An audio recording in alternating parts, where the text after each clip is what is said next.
Well, we've got some new details this morning in the special counsel's January 6th related case against former President Donald Trump. Court documents unsealed by a federal judge just yesterday accused Trump of engaging in criminal schemes to overturn the 2020 election results and that he acted as a private citizen. The filing comes in response to the July Supreme Court decision that presidents are immune from criminal prosecution for official acts. Trump has pleaded not guilty. He denies all wrongdoing. But for more on this, we're going to CBS News' Jared Hill live in New York with more. Jared, good morning. Hey, good morning, Audrina. You know, this shows some of the special counsel's efforts to tailor this election interference case against former President Trump to fit within the Supreme Court's immunity parameters. Also giving some more detail about the intensity with which Trump allies told him that there was no proof the election was stolen.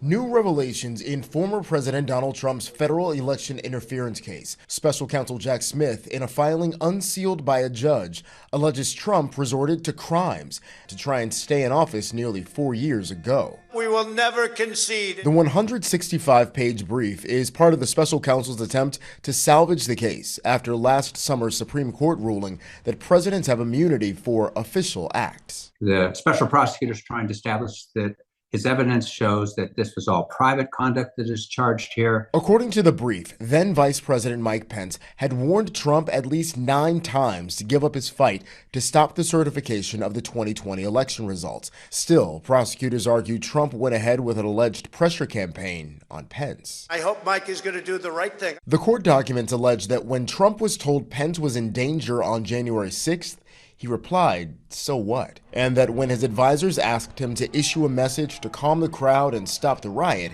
he refused. Online yesterday, Trump called the filing falsehood-ridden and an attempt to interfere with the 2024 presidential election. All right, so this case is not going to go to trial before the election, and if former President Trump wins the election in November, the case itself will probably be shut down. Back to you.